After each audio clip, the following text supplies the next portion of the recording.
Salut!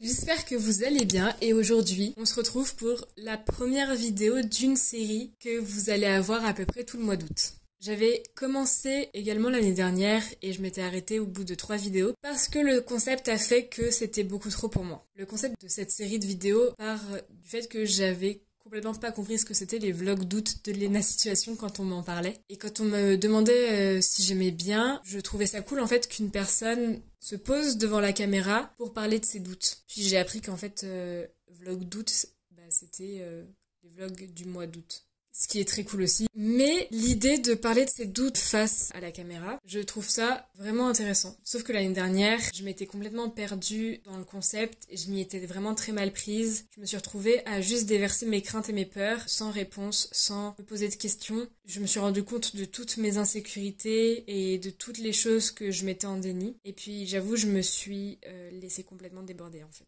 Donc cette année, j'ai pas vraiment envie de juste vous parler de mes angoisses comme ça. Ce serait trop simple et pas du tout constructif pour moi comme pour vous. Ce que je vous propose, c'est qu'on prenne un doute, qu'on le questionne, qu'on le voit de différentes façons, de différentes formes, comme si c'était un objet dans notre appartement qu'on redécouvre. Trouver une solution aussi, pourquoi pas, pour savoir d'où il vient. Qu'est-ce qu'il dit sur ma personnalité, sur votre personnalité, juste s'interroger en fait. Donc parfois je vous parlerai de mon expérience, parfois je ferai des recherches pour expliciter certaines choses, mais surtout ne prenez pas mes dires pour la vérité absolue. C'est possible qu'il y ait des choses que je dise et plus tard prendrai plus en compte ces choses-là, elles ne seront plus importantes pour moi ou alors j'aurai changé donc je ne penserai plus de cette façon-là.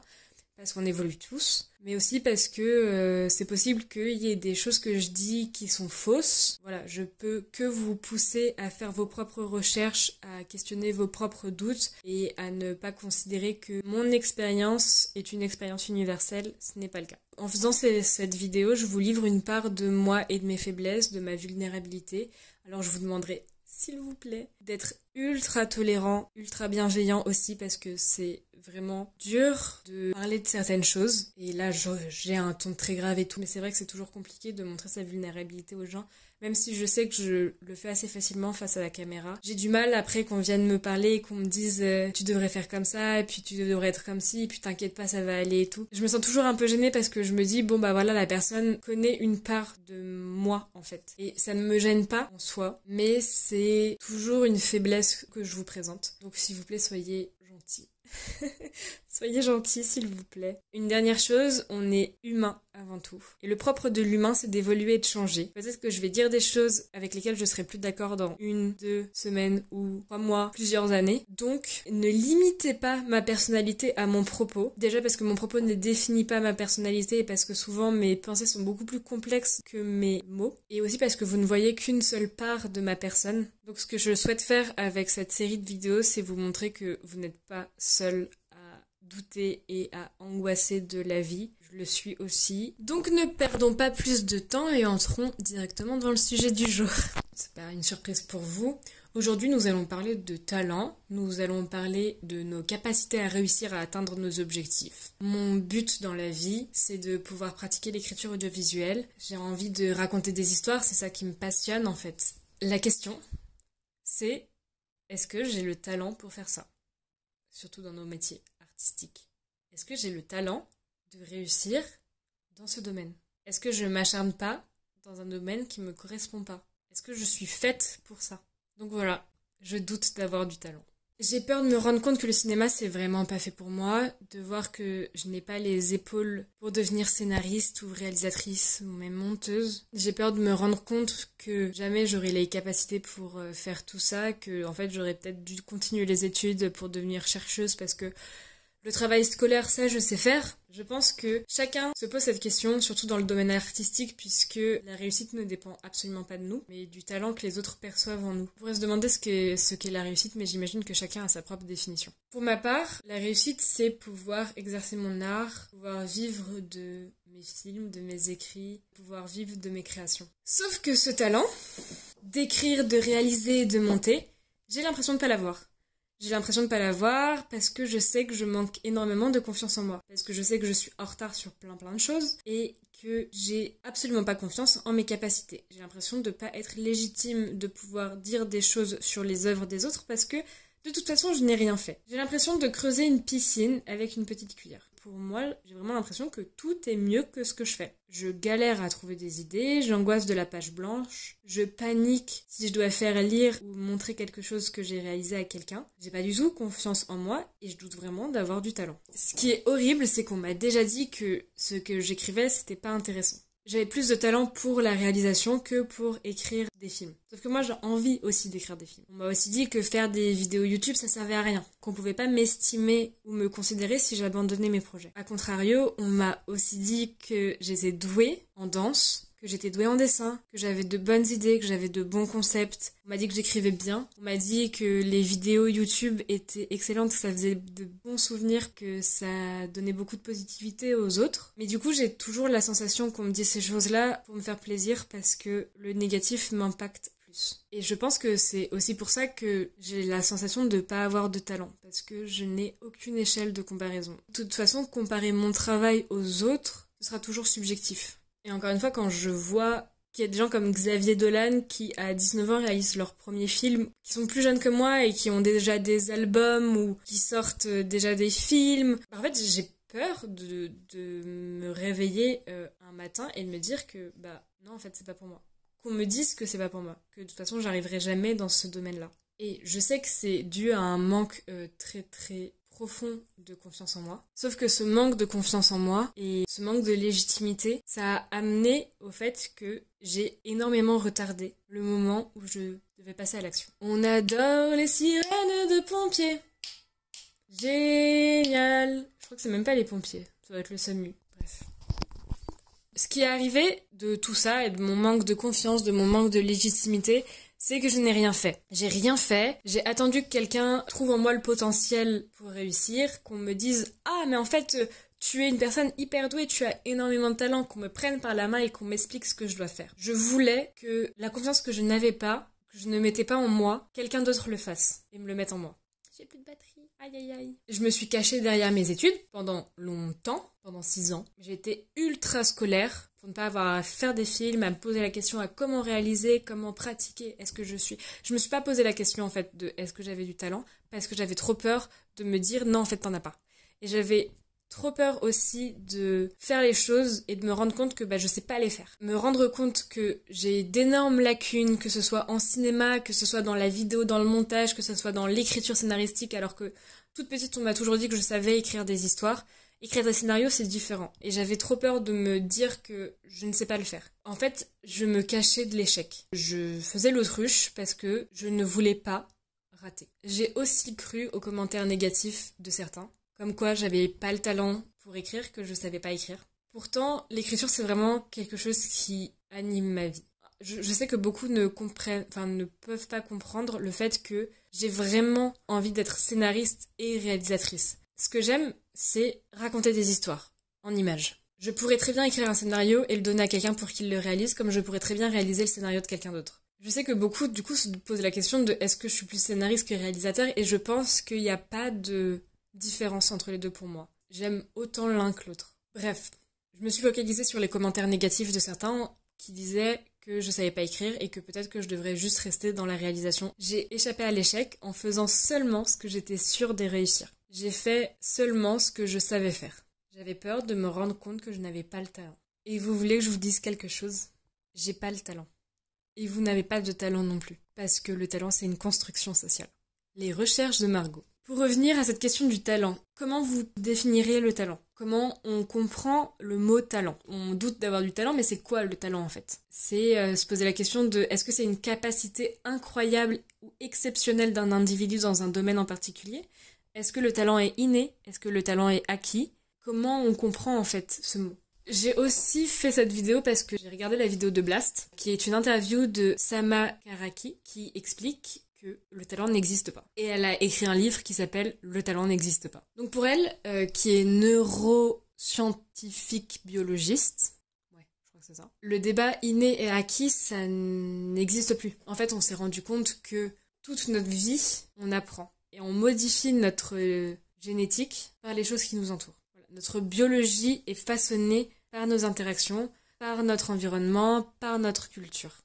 Notre patrimoine génétique est une recette de tout ce que nous avons expérimenté dans la vie. L'autrice donne donc une définition de ce qu'est le talent. Le talent désigne la maîtrise exceptionnelle de compétences, de savoir et d'aptitudes d'un individu dans au moins un domaine de l'activité humaine, le plaçant parmi les plus performants de ses pairs. En soi, cette définition est plutôt juste. On pourrait dire que le talent, c'est juste une capacité plus développée qu'une autre dans certains domaines. Mais une mauvaise définition, ce serait de considérer que le talent, ce sont des capacités innées qui font que l'individu surpasse les autres. C'est de dire que quelque chose en lui justifie ses réussites et ses compétences. Ce serait de dire que le talent, c'est un don naturel. Je vous le dis tout de suite, je n'ai pas lu son livre. J'ai juste vu l'interview de Blast, que je vous mettrai évidemment en description. Je mettrai toutes mes sources en description. Le talent n'existe pas, puisque c'est le fruit de multiples facteurs qui, sans pouvoir être dosés, ont besoin de se rencontrer pour faire de nous des personnes talentueuses. Elle explique par exemple que Mozart c'est Mozart parce qu'en plus d'avoir des prédispositions biologiques transmises par son père, disons que juste les prédispositions en fait ça va doser la facilité à apprendre quelque chose. Mais c'est possible d'apprendre ces prédispositions-là, c'est juste que ça va être beaucoup plus simple pour vous. En plus de ces prédispositions, Mozart a grandi dans une famille de musiciens reconnus, c'est-à-dire que son père était quand même assez talentueux, il était dans la bourgeoisie, il a tout fait pour que Mozart devienne Mozart. Il voulait absolument que son fils soit un prodige avant même sa naissance. Il a fait tout un manuel pour expliquer comment apprendre la musique aux enfants. Mozart, il n'a pas eu une enfance normale. Et en plus de ça, donc, son père connaissait des personnes assez importantes et influentes dans le milieu de la musique. Donc ça aide aussi. Tout ça, je l'ai tiré de la vidéo de Blast et de l'entretien que Salomé Saké a fait avec Sama Karaki. Ce qui est aussi intéressant, c'est de considérer le fait que c'est pas parce que vous avez toutes ces prédispositions, toutes ces capacités, tout ce cadre culturel que vous allez forcément devenir un Mozart. Ça veut pas dire que vous pouvez développer le même talent que Mozart. En réalité, l'humain est un personnage complexe dont les rouages et les mécanismes évoluent à chaque interaction sociale. À chaque fois qu'on va rencontrer quelqu'un, il va se passer quelque chose et on va évoluer et on va changer. Le talent n'existe pas donc au sens où nous en avons besoin pour développer des capacités exceptionnelles ou pour expliquer ses capacités. En revanche, c'est l'inverse. C'est parce que nous avons des capacités exceptionnelles que nous avons du talent. C'est parce que nous avons développé certaines formes de capacités exceptionnelles que nous pouvons dire que nous avons du talent. Et j'irai même plus loin, pour moi, ce sont ces capacités-là que nous appelons talent. Ce n'est pas parce que nous avons des capacités exceptionnelles. Non, c'est pas ça. Ce n'est pas parce que nous avons du talent que nous avons des capacités exceptionnelles, c'est parce que nous avons des capacités exceptionnelles que nous avons du talent. Donc ceci renvoie à la parabole des talents reprise par Pierre-Michel Menger, je crois que ça se dit comme ça, qui s'intéresse au travail créateur. La parabole des talents qui raconte l'histoire d'un moine qui distribue à 3 personnes des talents. Au premier, il en donne 5, au deuxième 2, au dernier 1, et chacun mène sa vie, puis lorsqu'ils retournent tous voir le moine, le premier revient avec 10 talents, le deuxième avec 4, et le dernier a toujours 1 talent. Le moine va être très en colère face à ce dernier qui n'a pas fluctué son talent, qui ne l'a pas alimenté, qui ne l'a pas fait grandir en fait. Au-delà du fait que je trouve cette histoire pas très juste, parce qu'elle rend légitime l'inégalité sociale, comme si Dieu décidait que le monde était injuste dans la distribution des richesses, la notion de faire fructifier ses capacités de base reste intéressante. Le talent, c'est donc une interaction entre ce que j'ai reçu et ce que j'en fais. Mais ça peut aussi donner la sensation qu'on est obligé de développer certaines capacités. En réalité, nous avons tous et toutes des prédispositions et nous créons toutes de nouvelles capacités tous les jours en fonction de l'intersubjectivité que nous partageons avec les autres. C'est logique et en même temps un peu horrible à dire, mais si vous voulez faire du théâtre, traînez avec des gens qui font du théâtre. Si vous voulez faire du cinéma, traînez avec des gens qui font du cinéma. Si vous voulez faire du journalisme, de la critique, si vous voulez travailler dans les maths, si vous travaillez dans la psychologie, entourez-vous de personnes qui font ce que vous aimez. Je déteste l'idée de réseautage. Mais vraiment, je n'y n'arrive pas avec ce concept-là. Évidemment, il faut, surtout dans les métiers artistiques, c'est que comme ça que ça fonctionne. Mais j'aime pas ça. Je suis vraiment super mal à l'aise avec cette notion parce que j'ai besoin de considérer mes collègues comme des amis. J'ai besoin de savoir que je suis dans une safe place et que on est avant tout humain, avant d'être un métier.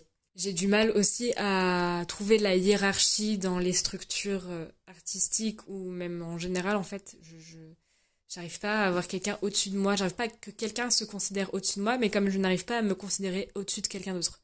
Lorsque je travaille en équipe, il n'y a pas moi au-dessus des autres. Quand je fais de la réalisation, c'est pas je suis la réalisatrice, alors on m'écoute. C'est plus on est en équipe, on travaille en équipe. Mais c'est toujours intéressant de s'entourer de gens qui nous motivent et qui nous transmettent un autre point de vue et qui permettent de développer nos capacités d'une façon différente, qui est toujours bienvenue parce que ça permet justement d'affiner ses prédispositions et de les nourrir en fait.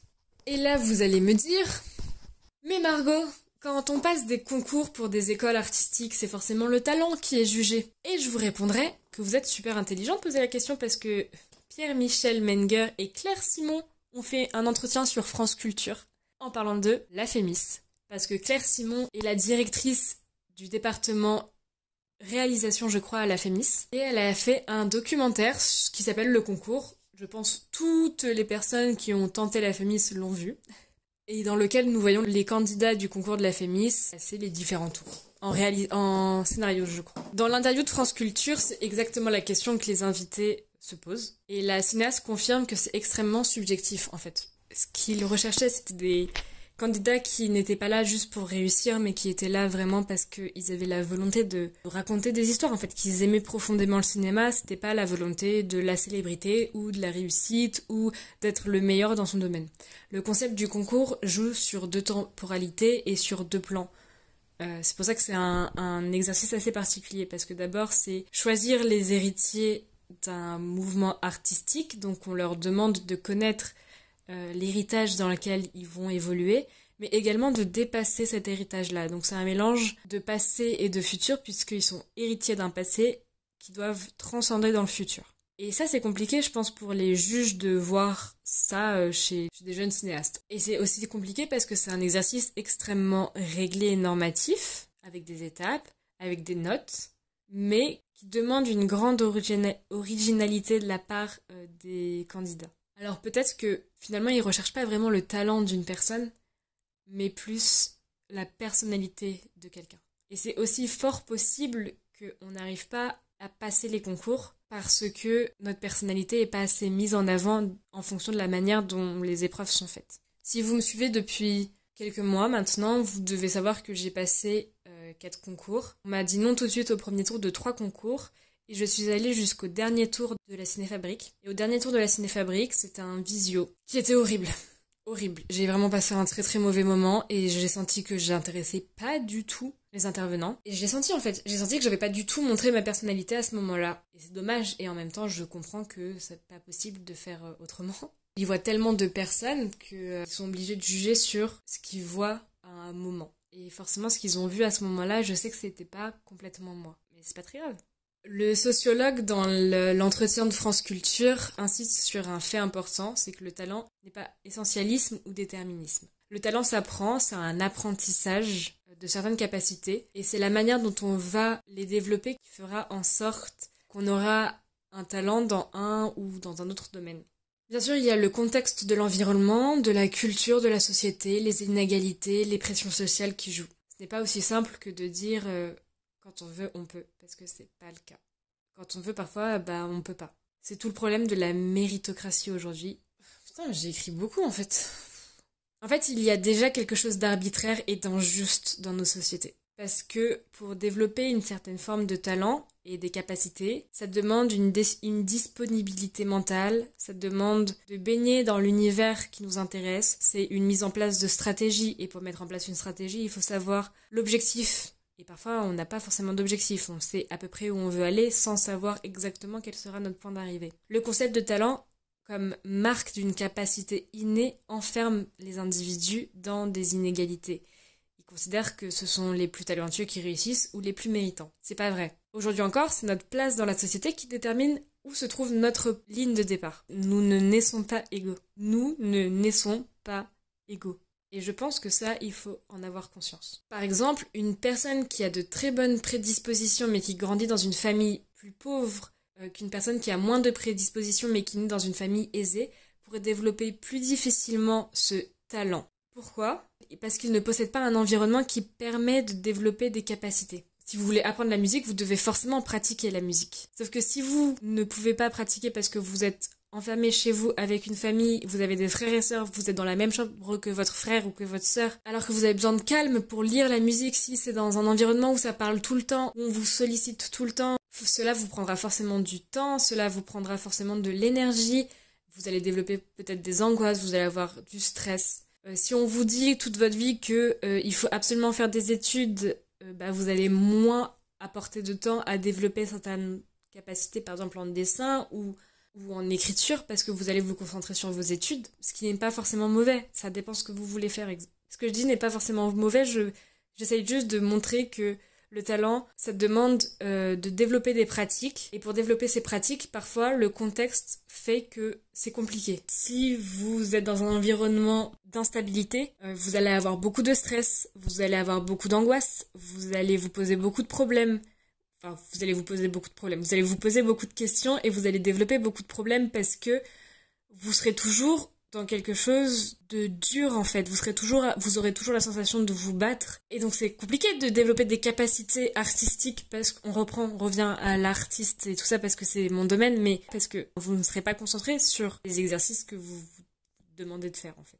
Et dans ces cas-là, évidemment que vous n'avez pas le temps, vous n'avez pas la disponibilité mentale de vous recentrer sur le développement de vos capacités parce que vous avez d'autres problèmes en tête.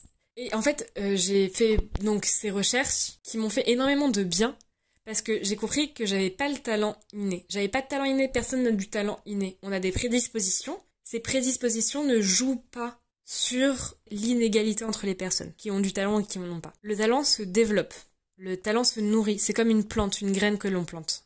Voilà, c'est exactement ça. En fait, les prédispositions, c'est une graine.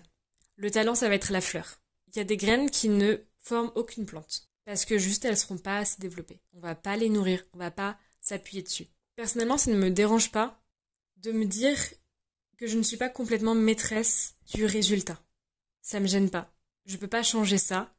En revanche, la seule chose que je peux faire, c'est de développer au mieux mes capacités pour atteindre les objectifs que je me suis fixés. De réellement apprendre ce que j'aime et de réellement savoir ce que je veux faire. Évidemment, parfois c'est dur de se dire qu'il faut travailler. C'est difficile de travailler, c'est chiant. Et même quand on aime le domaine, parfois c'est vraiment relou. Soyez disciplinés, faites de votre mieux, parce que c'est déjà suffisant en fait. Travaillez comme vous le souhaitez et ne doutez plus. Vous avez la possibilité de réussir ce que vous voulez. Vous avez la possibilité de réussir ce que vous entreprenez. Ne baissez pas les bras, même après un échec. Ne pas réussir un concours ou ne pas être retenu pour un travail ne signifie pas que vous n'êtes pas fait pour ce domaine. Ça ne signifie pas que vous n'êtes pas doué. Ça ne signifie pas que vous n'avez pas de talent. Parce que de toute façon, vous n'avez pas de talent. Ça n'existe pas.